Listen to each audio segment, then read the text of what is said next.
Versículo 8, 9 e 10. É um texto, senão por todos, mas pela maioria conhecido, ministrado já inúmeras vezes. Eu mesmo já ministrei algumas.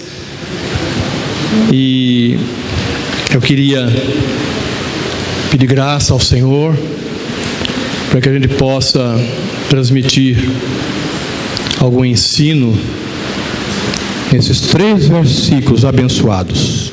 Amém? Diz assim, 15 de Lucas, versículo 8. Ou, qual é a mulher que, possuindo 10 dracmas, perdendo uma delas, não acende uma candeia, varre a casa e procura atentamente até encontrá-la?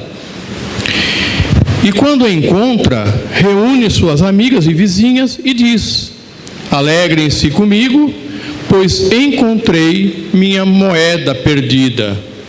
Eu lhes digo que da mesma forma a alegria na presença dos anjos de Deus por um pecador que se arrepende.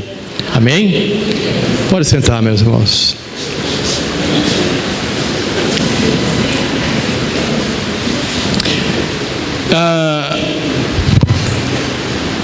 No primeiro versículo do capítulo 15, os fariseus estão ali questionando Jesus pelo fato dele ir na casa de qualquer um, comer com pecadores, entrar na casa daquele, entrar na casa de outro. Na verdade, Jesus, em muitas situações, ele quebrou protocolos, e isso incomodava os fariseus. Eles, legalistas como eram, eles ficavam incomodados com essas atitudes de Jesus.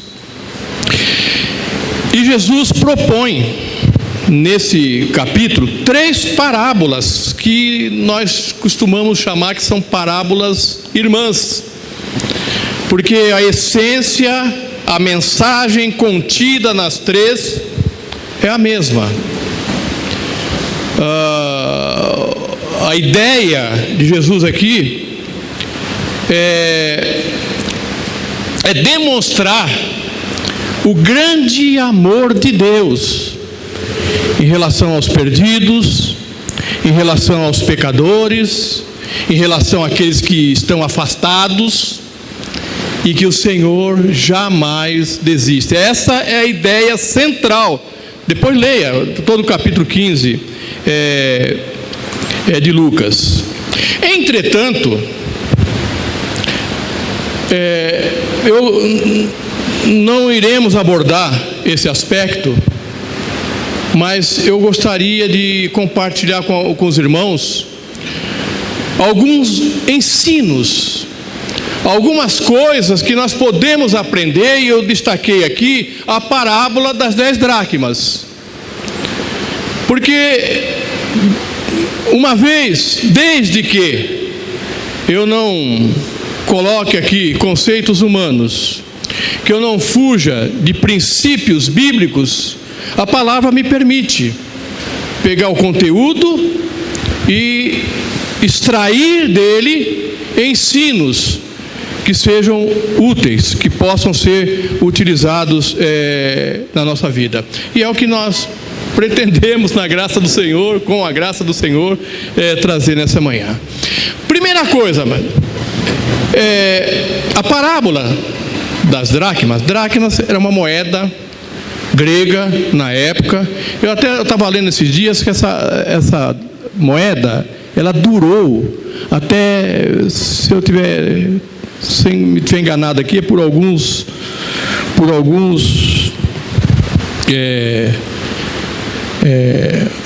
anos, mas se não me falha a memória, foi em 2002, quando foi implantado o euro, e a Grécia aderiu ao euro. Então, a dracma caiu em desuso lá na Grécia, mas até então ainda existia essa moeda. E aqui fala eu escolhi exatamente essa aqui porque fala de perda e fala de valores. Ela fala de perda, aliás, todas elas falam de perdas, mas fala também de valores. Ninguém gosta de perder. Você gosta de perder? Eu acho que ninguém levanta de manhã, hoje eu vou levantar para perder, né? Não, ninguém levanta nesse dia. Hoje, se Deus quiser, eu vou perder tudo nesse dia, né? Nós fomos treinados, amados. Nós fomos treinados para ganhar. Nós somos ensinados para ganhar. E perder, nós temos dificuldade em lidar com isso. E dependendo da perda, às vezes trazem complicações. Esses dias eu fui no mercado. Aliás, isso acontece comigo. Eu vou gastar tempo aqui dizendo quantas vezes isso aconteceu comigo. Vou citar uma só, né? E lá no mercado tinha uma caixa eletrônico. Eu fui lá, tirei o dinheiro para fazer a compra, fiz a compra, fui embora e deixei o celular na caixa. E cadê? Aí você entra em pânico. Não é nem porque o celular é baratinho, mas o que está dentro. O valor desse celular. Os meus contatos estão ali. No meu celular tem estudos. Tem uma série de coisas ali. Quando eu procuro o celular, não está. Eu falei, meu pai, e agora? Eu não me preocupei, não foi nem tanto. O celular depois você compra outro. Mas com o que estava dentro dele. E corri no mercado. Aí cheguei lá no caixa, decepção, né? Não estava lá. Mas graças a Deus as meninas do mercado que eu vou sempre me conhecem. Que está procurando o celular, né? Eu falei, ela já tinha mexido, ela já tinha visto minha foto já. Eu falei, ô querida, obrigado, né? É um alívio. É um alívio. Sumiu um dia a chave lá em casa. Aliás, não achou até agora uma das chaves. Faz tempo isso, viu? E às vezes ele me passa pela cabeça, será que alguém encontrou essa chave e vai abrir a porta da minha casa quando a gente não estiver e não vai me assaltar? Então não é a chave em si, é o entorno, a preocupação do que a perda dessa chave pode causar. A perda de um amigo, a perda de um parente, a perda de um emprego. Tantas coisas que ninguém quer perder. Mas nós precisamos aprender uma coisa, amados. Nós já começamos a perder quando nascemos. Cada dia que passa é um dia que nós estamos morrendo. E as perdas, elas não são negativas, 100% negativas em si mesmas. As perdas, elas são pedagógicas. As perdas nos trazem ensinos. As perdas corrigem o rumo, o curso da nossa vida, se nós atentarmos para ela. Então, repito, amados. Quer ver uma coisa? Em Eclesiastes, no capítulo 7, lá diz que é melhor ir na casa aonde há luto do que ir na casa aonde há festa. Porque na casa no meio da festa, a gente não pensa em nada. Opa, não, eu quero celebrar, né? Eu quero me alegrar. Você não pensa em nada. Grandes tragédias acontecem em festas por não pensarem. Mas no velório a gente pensa. No sepultamento a gente reflete. Ali a gente... uma série de coisas começa a circundar a nossa cabeça. Mas vindo aqui voltando aqui para a parábola, aqui fala de uma mulher. Essa mulher possuía 10 dracmas, algumas conjecturas o que seria essas dracmas. Se seria um colar, se seria um negócio para pôr na cabeça, se era a economia dela. Enfim, a palavra de Deus não é específica. O fato é que ela tinha 10 dracmas. Isso aqui. Ela possuía 10 dracmas. E ela perde essas 10 dracmas. Em algum momento ela percebe, ela vai contar. Quem junta moeda, de vez em quando você vai lá conferir, né? Ele se sente bem, né? Nossa, ele começa a juntar 5 centavos, 10 centavos. Aí a gente pensa, nossa, eu estou 3 meses juntando, já deve ter lá uma quantia, quando vai lá não tem nada. De 5, mas a gente vai lá contar, né? Certamente ela foi ver e ela percebe a falta. Ela percebe a falta de uma, só tinha 9.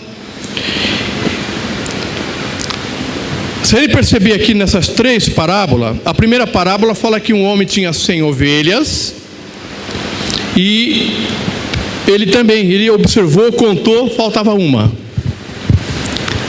Ou seja, faltava 1% do que ele tinha.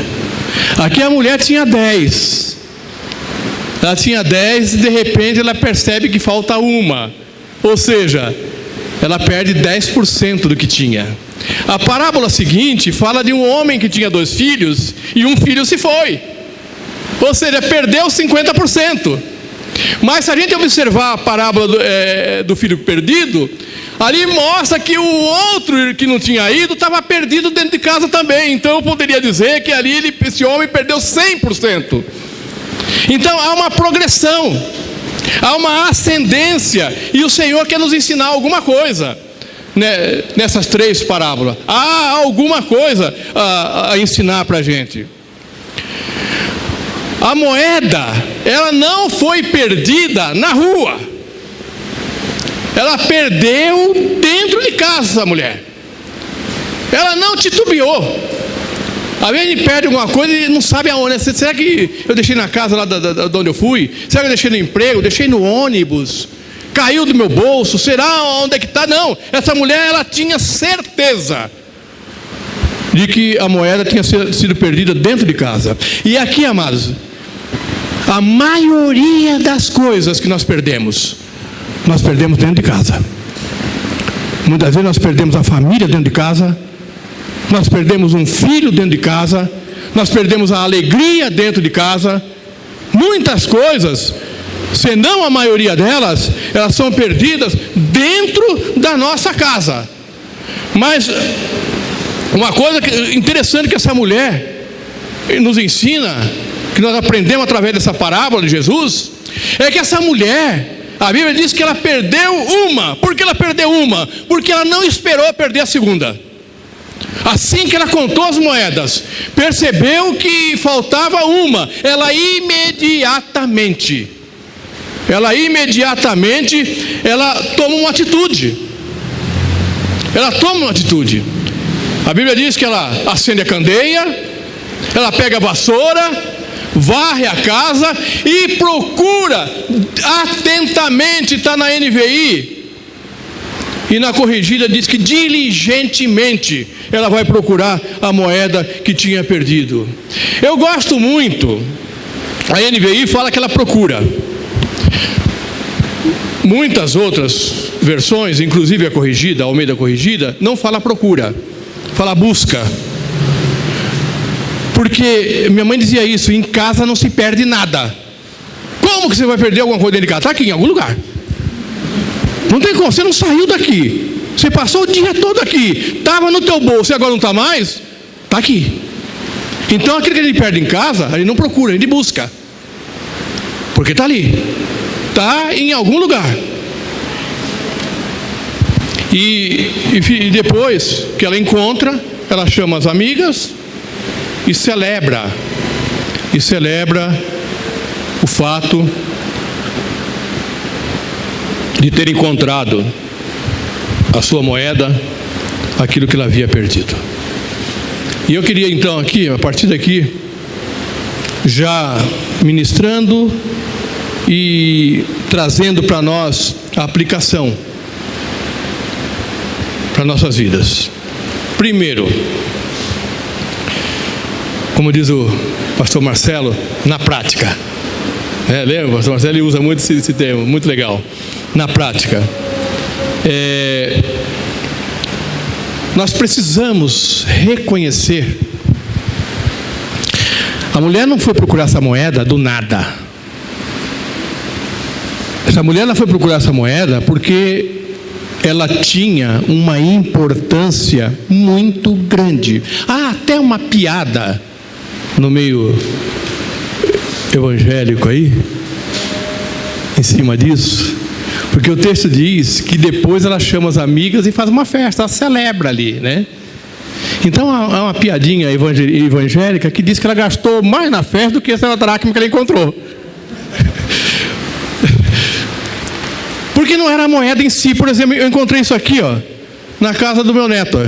Tem um monte lá. Quando eu olhei, falei, meu filho está rico, né? R$100, tem um monte lá. Aí você vira, está sem valor, vale nada. É um papel com a mesma cor, não tem valor nenhum. Agora essa mulher sabia o valor não era a moeda. O valor não era uma dracma, era o preço de um trabalho diário, de um trabalhador normal. Mas não era isso, que tinha outros valores nessa moeda para essa mulher.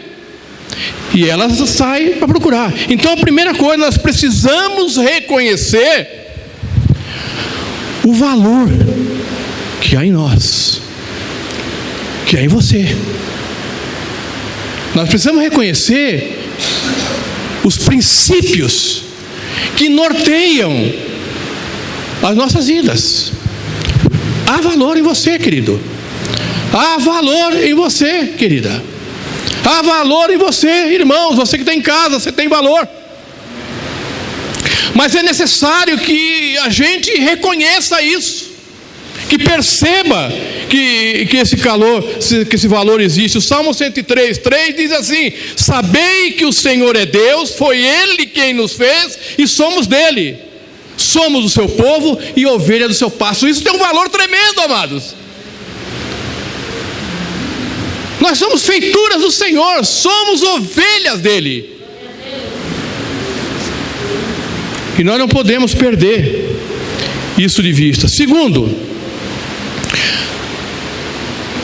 nós estamos sujeitos à perda. Nós podemos perder alguma coisa em algum momento. E quando isso acontecer, nós precisamos identificar o que foi perdido. Porque às vezes nós entramos na pilha, amado, do dia a dia. Nós entramos no corre-corre diário, com as nossas preocupações, e as coisas vão se perdendo e nós não notamos. Nós não percebemos que as coisas estão sendo perdidas, e aquilo que são valores nas nossas vidas, aquilo que são importantes na nossa vida, às vezes a gente não percebe, e a gente perde, mesmo sem perceber, vai fazer falta em algum momento. Nós vamos perceber na hora que fizer falta. Então nós precisamos diariamente inspecionar a nossa vida para ver se algo foi perdido, para que a gente procure quando a primeira moeda foi perdida. Porque muitas vezes encontrar a segunda, a terceira é mais complicado do que encontrar uma.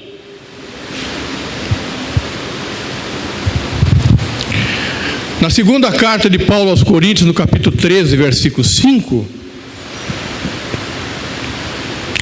Paulo ali, ele estava sendo criticado ali por algumas pessoas que questionavam o seu ministério, que questionavam o seu apostolado, e na sua defesa, entre as palavras que Paulo fala, ele fala para essas pessoas o seguinte: examinem-se se vocês permanecem na fé. Trazendo para nós, às vezes, amados, nós vamos perdendo as coisas, nós vamos perdendo nossos valores, não nos damos conta disso, e sem perceber a nossa postura muda, e sem perceber a nossa conduta é outra, Então há momentos que essa palavra de Paulo é para nós.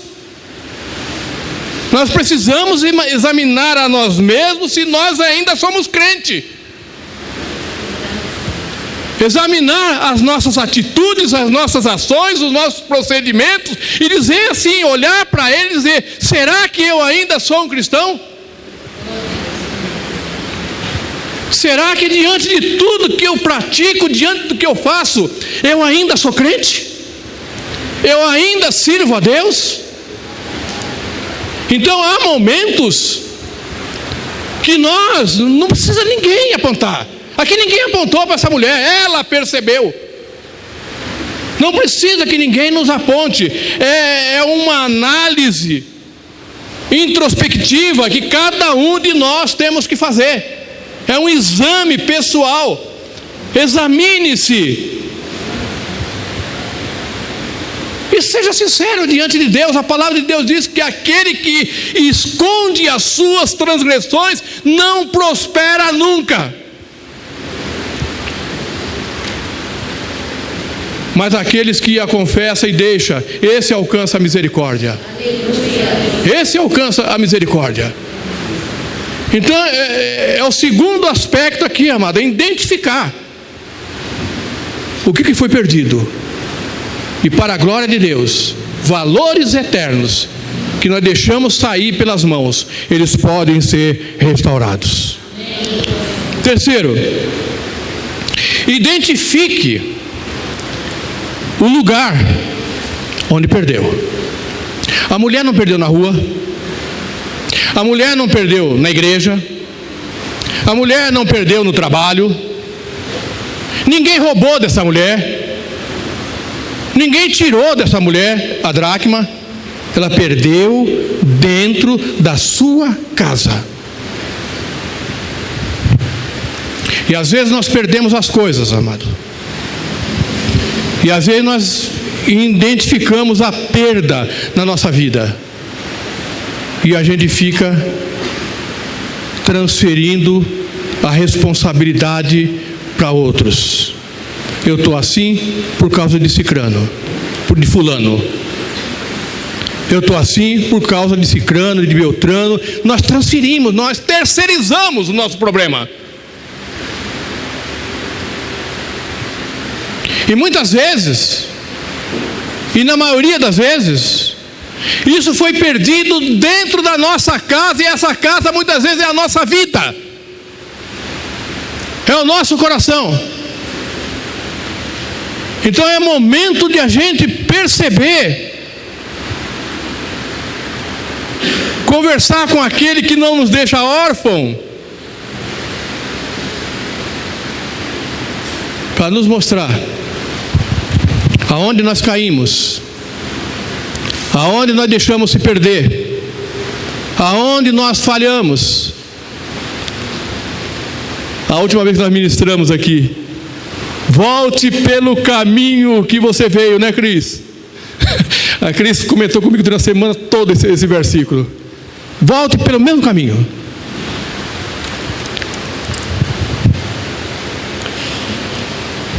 Identifique o lugar aonde você perdeu.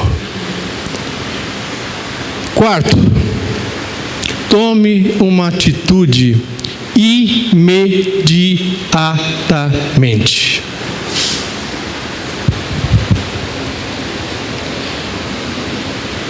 Pequenas perdas, se não forem rapidamente estancadas, vai produzir perdas maiores progressivamente na nossa vida. Então nós precisamos ficar atentos para ver, identificar o que estamos perdendo. E na primeira perda, imediatamente tomar uma atitude.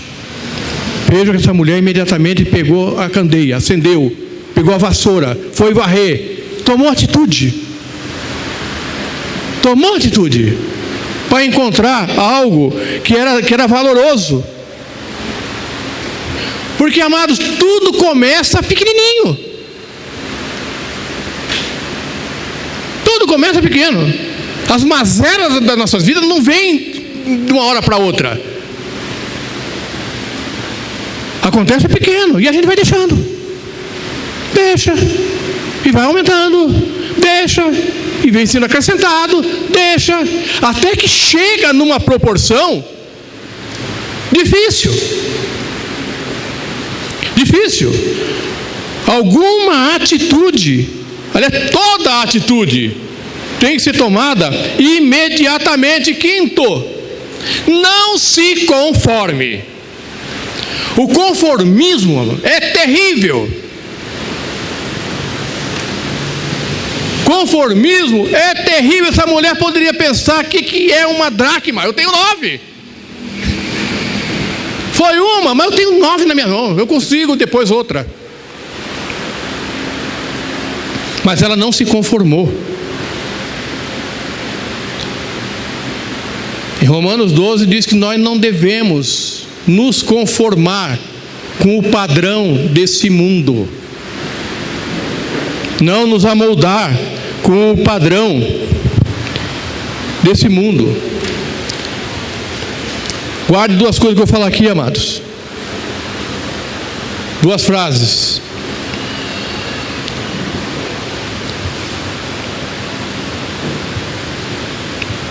Cristãos, você é cristão? Cristão não pode se conformar com esse mundo. Cristão não pode se deixar moldar pelos padrões desse mundo que nós vivemos. Segundo, cristão não podem negociar a verdade da palavra de Deus. Cristãos não podem negociar a verdade do Evangelho de Jesus. E terceiro, não basta não pecar. Porque às vezes nós nos vangloriamos. Eu não faço isso, eu não faço aquilo, eu não faço aquilo outro. Minha vida é direita, minha vida é correta, não é? Mas nós apoiamos quem faz. Nós aplaudimos quem faz. Nós não denunciamos quem faz. Não basta não pecar. É preciso denunciar. É preciso aborrecer o pecado, odiar o pecado. Lá em Romanos, no capítulo 1, Paulo descreve ali uma série de sujeiras. E no fim ele fala que é digno de morte aqueles que praticam e aqueles que aprovam.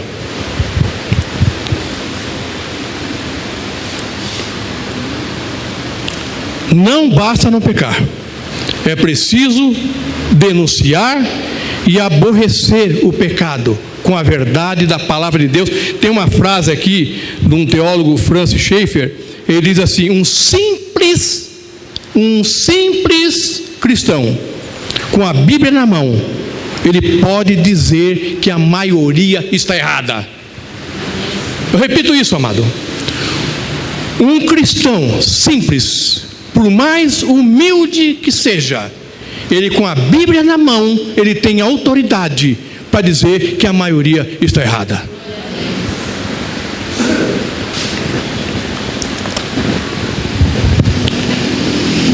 Sexto, acenda a luz, acenda a candeia. Amém? Acenda a candeia. Essa mulher, quando diz que na Palestina, em Jerusalém, se diz que há réplicas de casas do templo de Jesus. E essas réplicas diz que eram casas escuras, porque não tinham janelas. Havia muita, ou ainda há, não sei, tempestades de areia. E por isso aí também até a própria estrutura da casa não permitia, a não ser aqueles mais abastados que tinham uma janelinha. Então, portanto, as casas eram normalmente escuras. E essa mulher, ela acende a candeia, e quando ela acende a candeia, ela vê a sujeira que a casa dela estava.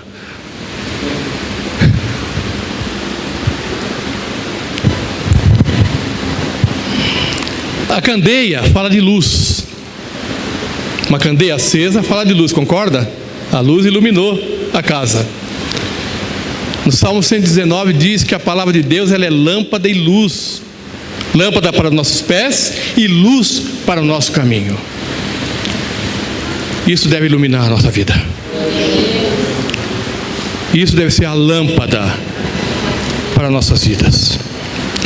Mas a candeia também lembra fogo. E na Bíblia, fogo é a representação do Espírito Santo. Aquele prometido que a irmã citou aqui. Eu não vos deixarei órfão, eu vou enviar para vocês o Consolador, e Ele vos ensinará todas as coisas. Palavra de Deus e o Espírito Santo nas nossas vidas.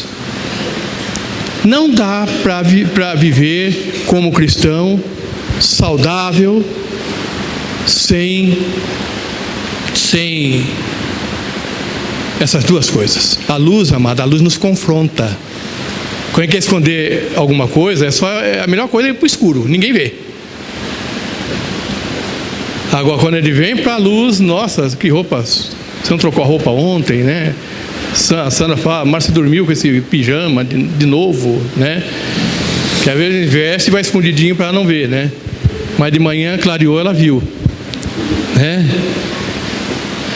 Então a luz nos confronta. A luz mostra a sujeira. A luz é a verdade que liberta. Conhecereis a verdade, disse Jesus, e a verdade vos libertará.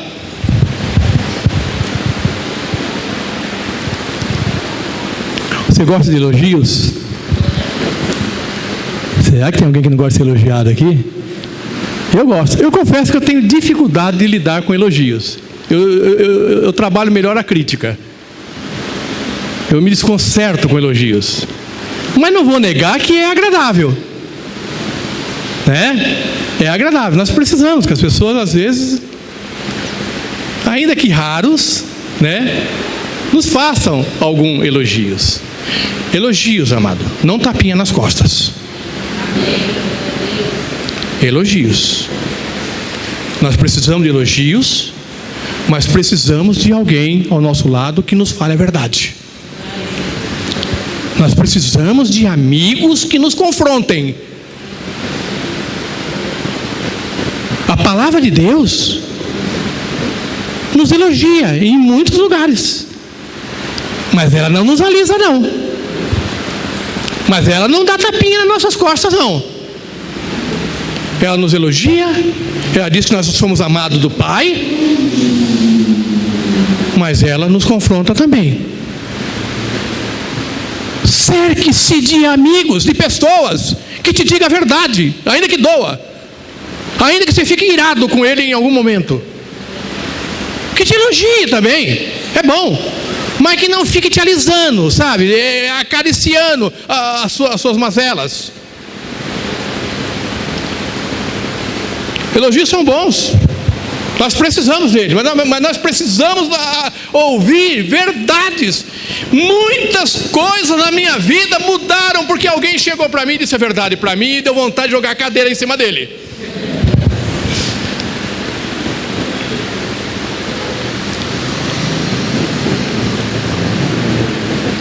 Porque é assim, amado, o elogio falso, o tapinha nas costas, nos deixam dúvida. Será que esse cara está falando a verdade mesmo ou está só para me agradar?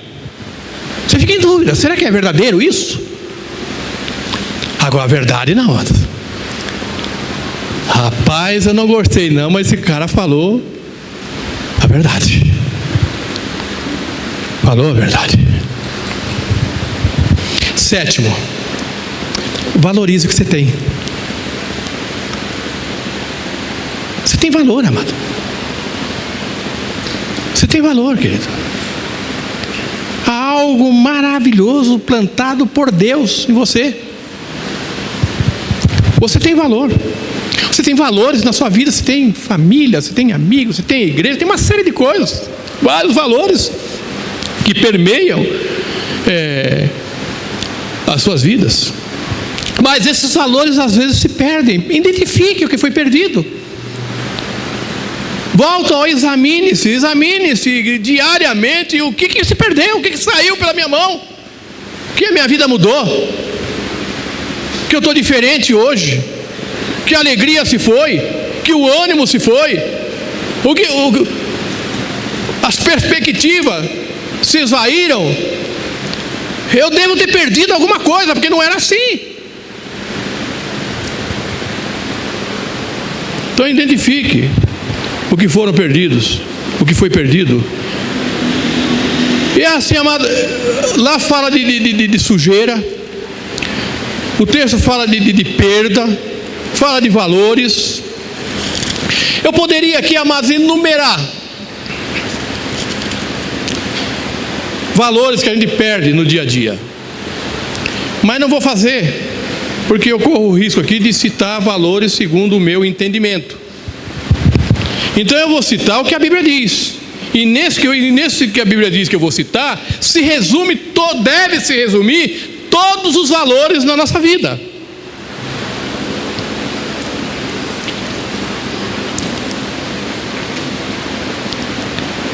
Eu vou falar primeiramente dos valores. Em Gálatas capítulo 5, versículo 22, diz assim: mas o fruto do Espírito é amor, é alegria, é paz, é paciência, é amabilidade, é bondade, é fidelidade, é mansidão e é domínio próprio. 9 valores. 9 valores que com esses valores é o fruto do Espírito. Em nós habita o Espírito Santo de Deus, portanto, esses frutos devem fazer parte. Esse fruto, com todas as suas qualidades, deve fazer parte da nossa vida. E se não faz parte, alguma coisa se perdeu. E o que são sujeiras? Gálatas capítulo 5, versículo, vou ler a partir do 16. Por isso, vivam pelo Espírito, e de modo nenhum satisfarão os desejos da carne, pois a carne deseja o que é contrário ao Espírito, e o Espírito que é contrário à carne. Eles estão em conflito um com o outro, de modo que vocês não fazem o que desejam.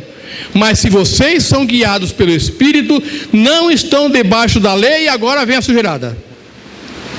Ora, as obras da carne são manifestas: imoralidade sexual, impureza e libertinagem, idolatria e feitiçaria, ódio, discórdia, ciúmes, ira, egoísmo, dissensões, facções, inveja, embriaguez, orgias e coisas semelhantes a essa.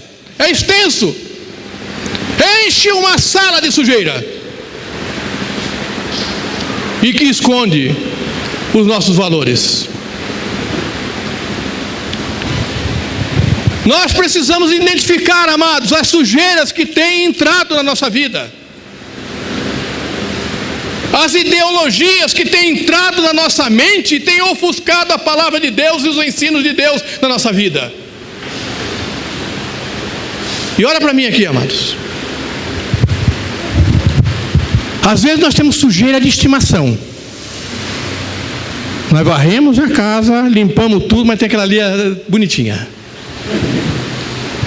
Não me livro dela, deixa aquela ali. Ali é sujeira de estimação. A casa precisa ser limpa por completo, para que assim a dracma seja encontrada.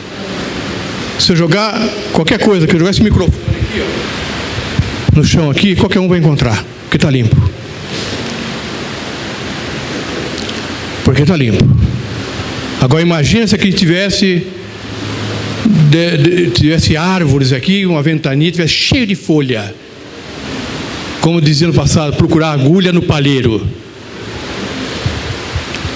E assim, às vezes, amado, as nossas virtudes estão como agulha no palheiro.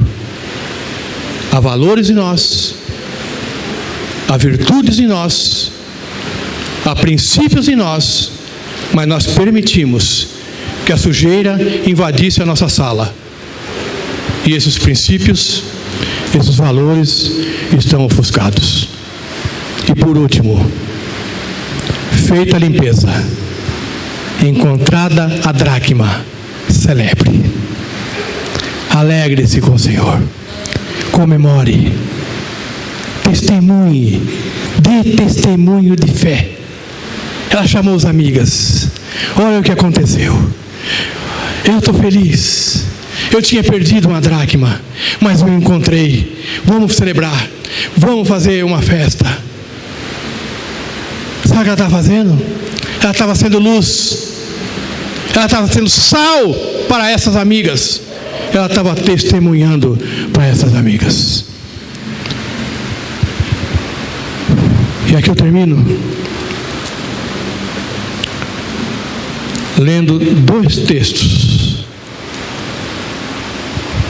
que definem o que nós somos em Cristo. 2 de Pedro, capítulo 2, e versículo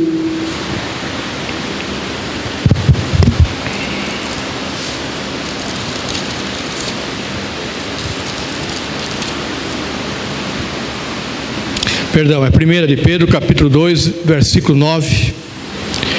Vocês, porém, são geração eleita, sacerdócio real, nação santa, povo exclusivo de Deus,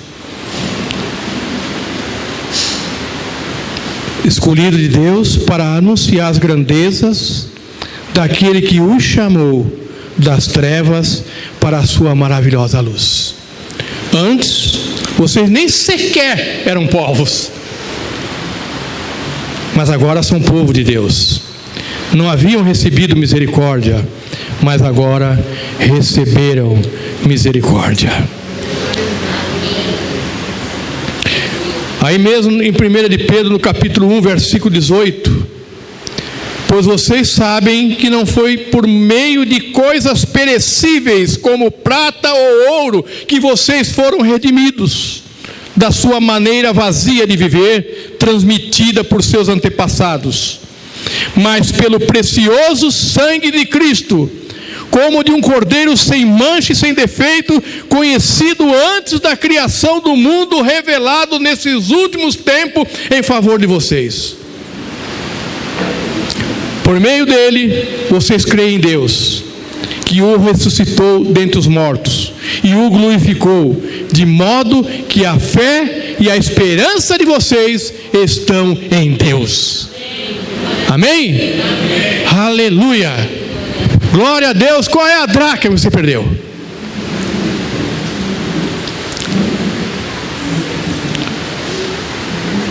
O que foi que você perdeu?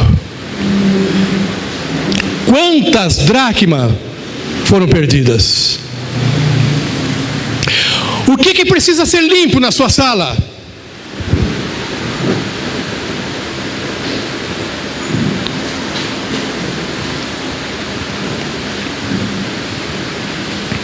Você já identificou isso?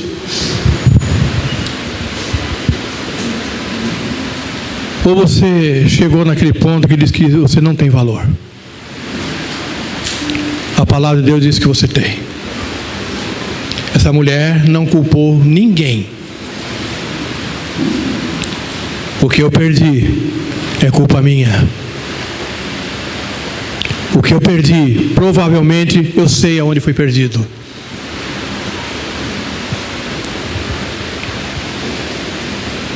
E o que eu perdi, eu preciso procurar.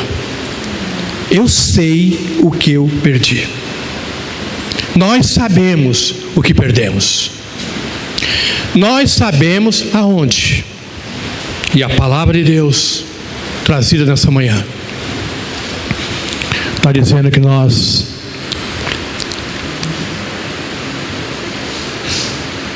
podemos reconquistar, resgatar aquilo que foi perdido. E a festa voltar. E a celebração voltar para a glória de Deus. Que o Senhor aplique essa palavra em nossos corações. Eu não sei se daria tempo ao louvor. Tá? Não, fique tranquilo se não dá.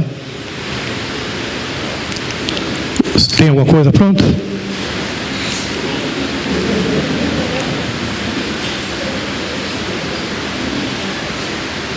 Enquanto ele se prepara, eu queria orar.